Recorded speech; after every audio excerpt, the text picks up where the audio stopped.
नमस्कार, मैं रवीश कुमार। आज हम एक ऐसे हथियार की बात करेंगे जो धमाका नहीं करता, इमारतों को नहीं गिराता और जिसमें बारूद की गंध भी नहीं होती, लेकिन यह दुश्मन को घुटनों पर ला सकता है।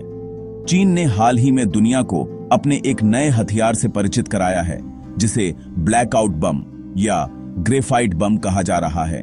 चीनी सरकारी मीडिया ने जून 2025 में इसका प्रदर्शन किया और दुनिया भर के सैन्य विशेषज्ञ इस पर चर्चा करने लगे। इसे सॉफ्ट बम भी कहा जाता है क्योंकि इसका मकसद कठोर भौतिक विनाश नहीं, बल्कि दुश्मन देश की नब्ज यानी उसके पावर ग्रिड को बंद कर देना है। यह एक ऐसा हथियार है जो सीधे तौर पर खून नहीं बहाता, लेकिन पूरे देश को अंधेरे में डुबो सकता है। यह बम पारंपरिक हथियारों से बिल्कुल अलग है।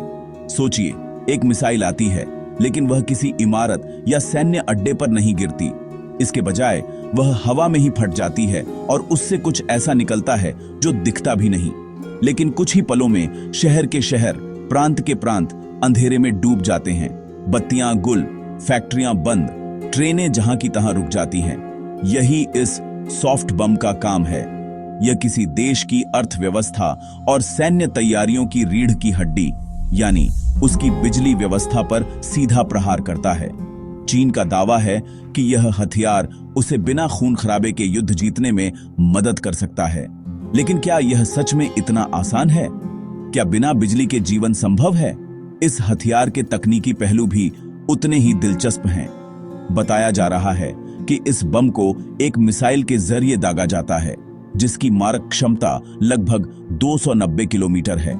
इसका वॉरहेड यानी विस्फोटक हिस्सा करीब 490 किलोग्राम का है।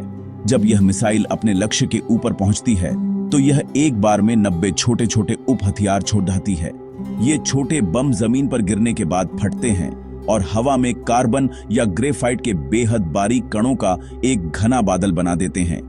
एक ही हमला लगभग 10,000 वर्ग मीटर यानी करीब 2.5 एकड़ के इलाके में बिजली की सप्लाई को पूरी तरह से ठप कर सकता है। यह एक ऐसा हमला है जो दिखाई नहीं देता, लेकिन इसका असर बहुत गहरा और व्यापक होता है। इस बम का सबसे बड़ा रणनीतिक महत्व यह है कि यह किसी देश की कमांड और कंट्रोल प्रणाली को पंगु बना सकता है। सोचिए, अगर किसी देश की बिजली ही चली जाए तो उसके रडार कैसे काम करेंगे? उसके सैन्य कमांडरों के बीच संचार कैसे होगा? मिसाइलें कैसे लॉन्च होंगी? यह हथियार दुश्मन को सोचने, समझने और जवाब देने का मौका ही नहीं देता। यह उसे तकनीकी रूप से अंधा और बहरा बना देता है। चीन इस तकनीक को अपनी सैन्य शक्ति में एक बड़ी छलांग के रूप में देख रहा है। ताइवान और दक्षिण चीन सागर में बढ़ते तनाव के बीच इस तरह के हथियार का प्रदर्शन दुनिया को एक संदेश देने की कोशिश भी है। अब सवाल उठता है कि यह ग्रेफाइट बम आखिर काम कैसे करता है। इसकी कार्यप्रणाली भौतिक विज्ञान के एक बहुत ही सरल सिद्धांत पर आधारित है। हम सब स्कूल में पढ़ते हैं कि ग्रेफाइट, जो हमारी पेंसिल की नोक में भी होता है, बिजली का बहुत अच्छा सुचालक है। इसका मतलब है कि बिजली इसके जरिए बहुत आसानी से गुजर सकती है। चीन का यह बम इसी गुण का इस्तेमाल करता है। जब बम फटता है तो हवा में ग्रेफाइट के लाखों करोड़ों बारीक रेशे या कण फैल जाते हैं। यह एक अदृश्य जाल की तरह होता है जो धीरे धीरे नीचे आता है और हर चीज पर बैठ जाता है। यह जाल बिजली के तारों, ट्रांसफार्मरों और सबस्टेशनों पर जाकर चिपक जाता है। जब ये सुचालक कण हाई वोल्टेज बिजली के तारों और उपकरणों के संपर्क में आते हैं तो वे एक शॉर्ट सर्किट पैदा करते हैं। सरल भाषा में कहें तो ये कण बिजली को उसका रास्ता भटका देते हैं। बिजली तारों के अंदर बहने के बजाय इन कणों के जरिए हवा में ही एक तार से दूसरे तार तक कूदने लगती है। इससे अचानक बहुत ज्यादा करंट पैदा होता है, जिससे उपकरण जल जाते हैं और पूरा सिस्टम ठप हो जाता है। यह ठीक वैसा ही है जैसे आपके घर में कभी शॉर्ट सर्किट होने पर एमसीबी गिर जाती है और पूरे घर की लाइट चली जाती है। बस फर्क इतना है कि यह बम यह काम पूरे शहर या एक बड़े इलाके के पावर ग्रिड के साथ करता है। इस बम का प्रभाव बहुत विनाशकारी हो सकता है, भले ही इसमें कोई पारंपरिक विस्फोट न हो। एक बार जब पावर ग्रिड शॉर्ट सर्किट के कारण फेल हो जाता है तो उसे ठीक करने में कई दिन या हफ्ते लग सकते हैं। इन ग्रेफाइट कणों को बिजली के उपकरणों से साफ करना एक बहुत मुश्किल और समय लेने वाला काम है। जब तक हर एक उपकरण को पूरी तरह से साफ नहीं किया जाता, तब तक बिजली की सप्लाई बहाल नहीं की जा सकती। इस बीच पूरा देश ठहर जाता है। संचार व्यवस्था, यातायात, अस्पताल, पानी की सप्लाई, सब कुछ बिजली पर ही तो निर्भर है। यह बम सीधे तौर पर लोगों को चोट नहीं पहुंचाता, लेकिन यह उस व्यवस्था को तोड़-डेच देता है जिस पर आधुनिक जीवन टिका हुआ है। चीन का संस्करण अमेरिकी बमों से थोड़ा अलग बताया जा रहा है। अमेरिकी बमों में कार्बन फाइबर के तार इस्तेमाल होते थे जो बिजली के संपर्क में आने पर वाष्प बन जाते थे, जबकि चीनी बम ग्रेफाइट के कणों का एक बादल बनाता है जो लंबे समय तक हवा में मौजूद रहता है और धीरे धीरे नीचे बैठता है।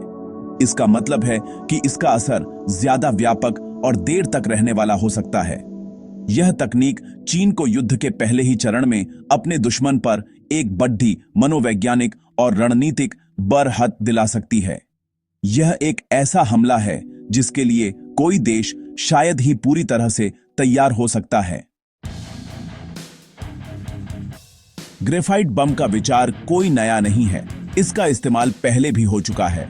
अमेरिका और नाटो सेनाएं इसे अतीत में सफलतापूर्वक तैनात कर चुकी हैं। इतिहास हमें बताता है कि बिजली के बुनियादी ढांचे पर हमला हमेशा से युद्ध का एक अहम हिस्सा रहा है। इसका सबसे पहला बड़ा उदाहरण 1991 के खाद्य युद्ध में देखने को मिला था। उस समय अमेरिका ने इराक के खिलाफ BLU-114B नाम के ग्रेफाइट बमों का इस्तेमाल किया था। इन बमों ने इराक की बिजली उत्पादन और वितरण प्रणाली को निशाना बनाया, जिसके परिणाम स्वरूप देश का 70% से ज्यादा हिस्सा अंधेरे में डूब गया था। इस हमले ने इराकी सेना की कमान और संचार क्षमताओं को बुरी तरह प्रभावित किया था। इसके बाद 1999 में कोसोवो युद्ध के दौरान नाटो ने सर्बिया के खिलाफ फिर से ग्रेफाइट बमों का इस्तेमाल किया। नाटो विमानों ने सर्बिया के 5 बड़े बिजली संयंत्रों पर हमला किया, जिससे देश के लगभग 70% हिस्से में बिजली गुल हो गई।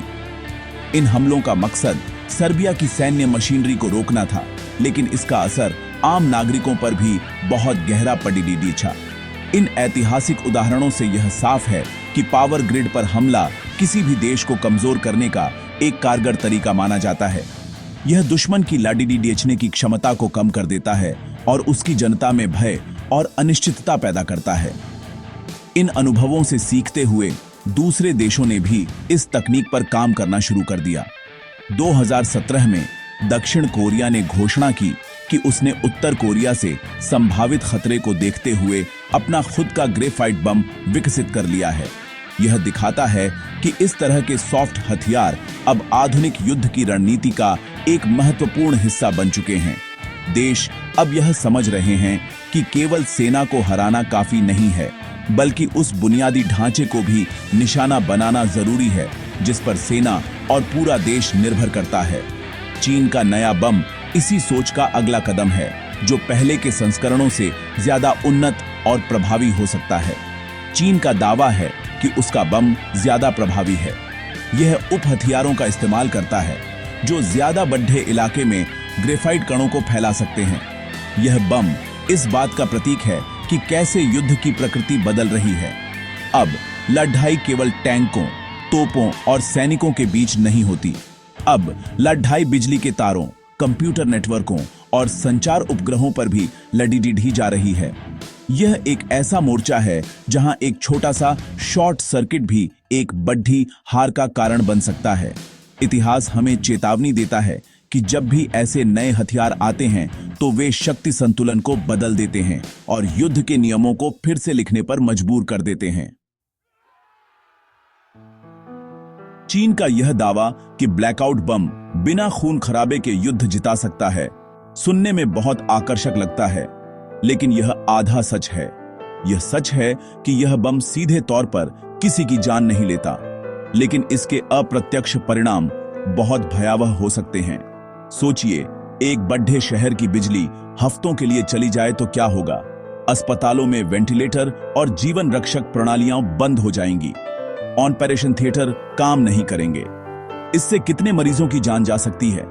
पानी की सप्लाई और सीवेज सिस्टम ठप हो जाएंगे। जिससे हैजा और टाइफाइड जैसी बीमारियां फैल सकती हैं। यह एक मानवीय संकट को जन्म दे सकता है जो किसी पारंपरिक बमबारी से कम विनाशकारी नहीं होगा। नागरिक बुनियादी ढांचे पर हमला हमेशा से एक विवादास्पद मुद्दा रहा है।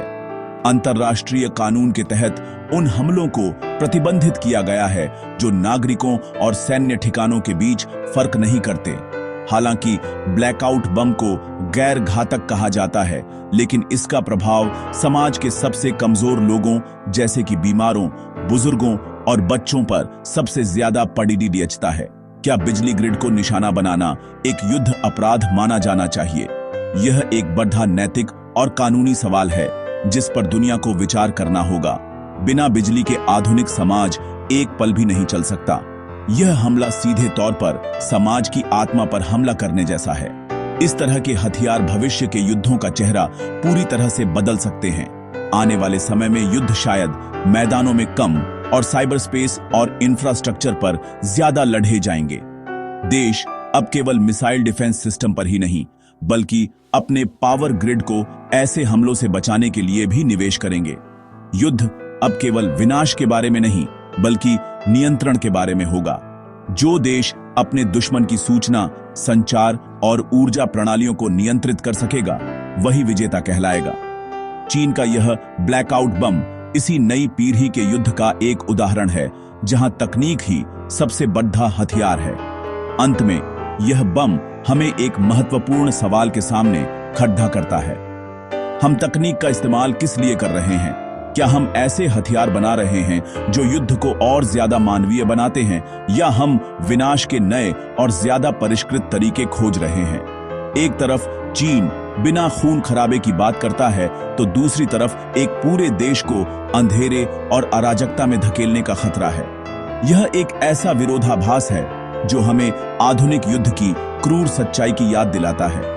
भविष्य के युद्ध शायद कम खूनी दिखें, लेकिन उनका मानवीय प्रभाव उतना ही या शायद उससे भी ज्यादा गंभीर हो सकता है।